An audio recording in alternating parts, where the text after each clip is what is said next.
Hi friends, தமிழை பிழையின்றி எழுதுவோம் கற்க கசடற. இந்த புக்கு பார்த்தீங்கன்னா தமிழ் இணைய கல்விக் கழகம் சார்பில் வெளியிட்டிருந்தாங்க.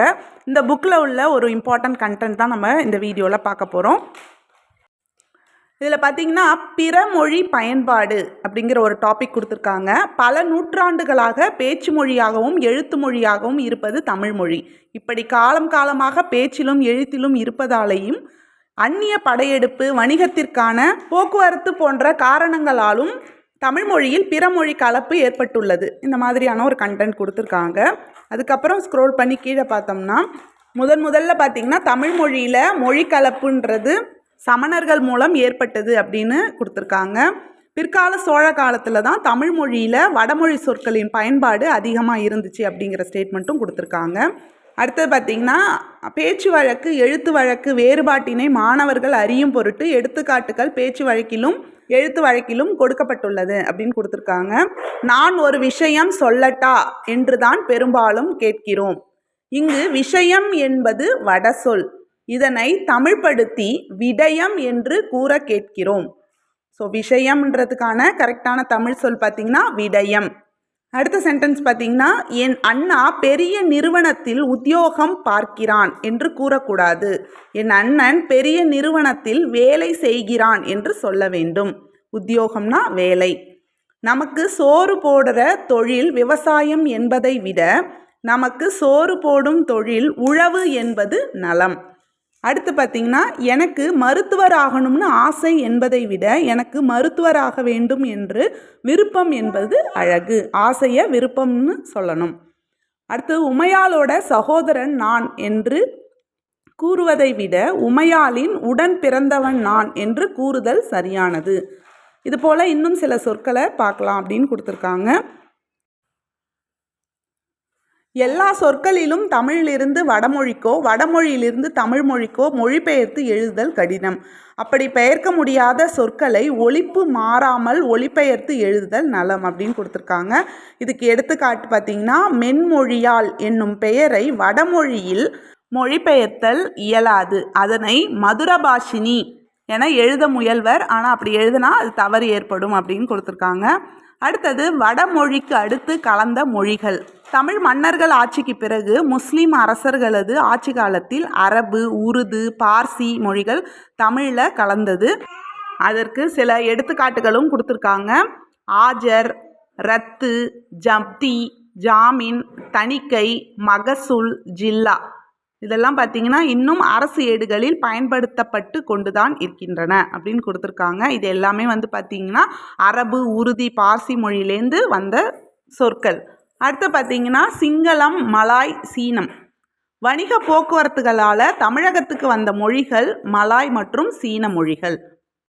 இதுக்கு எடுத்துக்காட்டு அப்படின்னு பார்க்கும்போது மல்லாக்கொட்டை, மணிலாக்கொட்டை அப்படிங்கிறது மலாய் மொழியிலேருந்து வந்த சொற்கள். அடுத்தது பார்த்திங்கன்னா பீங்கான் என்ற மண் பாத்திரம் சீனத்திலிருந்து வந்ததுனால அந்த சீன பெயரையே நாம் பயன்படுத்துகிறோம். பீங்கான் அப்படிங்கிறது சீன பெயர்.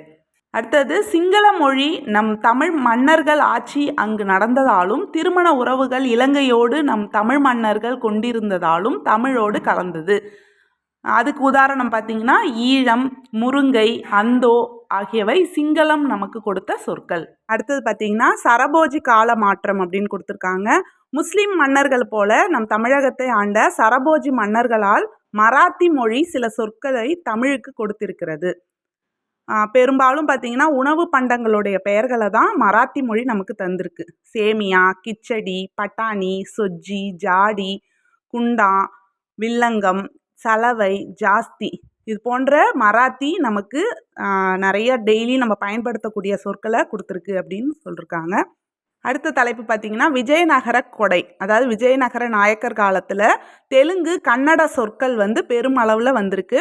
அதில் உதாரணம் பார்த்திங்கன்னா பெரிய கொலுசு வாங்கினேன் என்று அடிக்கடி சொல்ல கேட்டிருக்கோம். அந்த கொலுசு என்பது தெலுங்கு சொல். கொலுசுன்றது ஒரு தெலுங்கு சொல். அதோடு பார்த்திங்கன்னா உப்பசம், சலிப்பு, கடப்பாறை, குப்பம், துறை, தீவட்டி, கட்டடம் இதெல்லாம் பார்த்திங்கன்னா தெலுங்கு சொற்கள். அதே போல் சொத்து, அட்டிகை, கெம்பு இதெல்லாம் பார்த்திங்கன்னா கன்னட சொற்கள். அடுத்தது பார்த்திங்கன்னா போர்த்துகீசியர் வரவு. அரசர்களுடைய ஆட்சி முடிவுக்கு வர தொடங்கிய காலத்தில் தமிழகத்துக்கு வந்தவங்க போர்த்துகீசியர்கள். அவர்களை பரங்கியர் அப்படின்னு அழைக்கப்பட்டாங்க. இவர்கள் கொண்டு வந்த பொருட்களை அந்த பெயர்லேயே தான் அதுக்கப்புறம் அழைக்கப்பட்டுச்சு. பரங்கிக்காயும் ஒரு உதாரணம். கடுதாசி, பேனா, வாத்து, அலமாரி, மேசை, சாவி, அண்ணாச்சி, பீப்பாய், ஏலம், சன்னல், தோசை. நம்ம தோசை கூட பார்த்திங்கன்னா போர்த்துகீசிய சொல்லாக இருந்திருக்கு. புனல், பொத்தான், இது எல்லாமே போர்த்துகீசிய சொற்கள். அடுத்தது ஃப்ரெஞ்சு வரவு அப்படின்ற தலைப்பில் கொடுத்துருக்காங்க. ஃப்ரெஞ்சு மொழி ஆங்கில மொழியை போலின்றி சற்று மாற்றமுடையதாக இருந்தது அப்படின்னு சொல்லியிருக்காரு. இந்த மொழியிலிருந்து தான் ஆஸ்பத்திரி, பீரோ போன்ற சொற்கள் வழக்கில் இப்போவும் இருக்குது அப்படின்றத கொடுத்துருக்காங்க. அடுத்தது ஆங்கில மொழியோடைய தாக்கம். இந்தியாவில் மிக உறுதியாகவும் தமிழுடன் கலந்த மொழி ஆங்கிலம் தான். கிழக்கிந்திய கம்பெனிக்காரர்கள் வருகையினால் நம் நாட்டுக்குள்ளே நுழைந்த ஆங்கிலம் இது வரைக்கும் நம்ம தமிழ் மொழியில் கலப்பதை நிறையவே நம்ம பார்த்துட்ருக்கோம். எடுத்துக்காட்டு பார்த்திங்கன்னா, காலையில் எந்திரிச்சு டிஃபன் சாப்பிட்டு பஸ் ஏறி ஸ்கூலுக்கு போனேன் என்று தொடர்ச்சியான ஆங்கிலமும் தமிழ் கலந்து பேச அனைவருக்கும் கற்றுக்கொண்டு விட்டனர். இதுக்கான சரியான தமிழ் இது பார்த்திங்கன்னா, காலையில் எழுந்து உணவு சாப்பிட்டு விட்டு பேருந்தில் ஏறி பள்ளிக்கு சென்றேன். அடுத்தது பார்த்திங்கன்னா, police, cinema, soap, ticket, bill, paper, pencil, hotel, இது மாதிரி இப்போ டெய்லி நம்ம யூஸ் பண்ணுற சொற்களாகவே இது வந்துடுச்சு. அடுத்தது பார்த்திங்கன்னா, தமிழ் மொழியில் பிற மொழிகளின் பயன்பாடு. ஒரு காலத்தில் தமிழ் மொழியோடு கலந்த பிற மொழி சொற்களை நாம் தமிழ் சொற்களாகவே தான் உச்சரிச்சிட்டு வருகின்றோம். அது மாதிரி சில எக்ஸாம்பிள் கொடுத்துருக்குறாங்க. சொல்லின் பொருளை விவரித்து புது சொல்லாக சொல்லலாம். உதாரணமாக ஹாஸ்பிட்டல், மருத்துவமனை. இணையான புது சொல்லை படைக்கலாம். கம்ப்யூட்டர் அப்படிங்கிறது கணினி. மொழிபெயர்த்தும் எழுதலாம். டெலிஃபோன்றதை மொழிபெயர்த்து தொலைபேசி அப்படின்னும் எழுதலாம். சொல்லை அப்படியே ஒளிபெயர்த்தும் எழுதலாம். பென்சில் அப்படின்றத தமிழ் எழுதும்போதும் பென்சில்னே எழுதலாம். இந்த மாதிரி கண்டென்ட் கொடுத்துருக்காங்க. இதை பற்றி ஏன் நம்ம இந்த தெரிஞ்சுக்கிறோம் அப்படின்னா, ரீசெண்டாக நடந்த குரூப் 4 எக்ஸாமில் கூட ஒரு கொஷின் வந்திருந்தது. தோழன்ற சொல்லுக்கு காம்ரேட், இது எந்த மொழியிலேருந்து எடுக்கப்பட்ட சொல் அப்படின்னு கேட்டிருந்தாங்க. ஸோ அதனால் நம்ம இப்போது ஒரு கிளான்ஸ் இதெல்லாம் பார்த்துக்கிட்டோம்னா இது மாதிரியான கொஷின்ஸ் வரும்போது நம்ம ஈஸியாக விடை கண்டுபிடிச்சிடலாம். கண்டிப்பாக உங்களுக்கு யூஸ்ஃபுல்லாக இருக்கும்னு நினைக்கிறேன். தேங்க்யூ.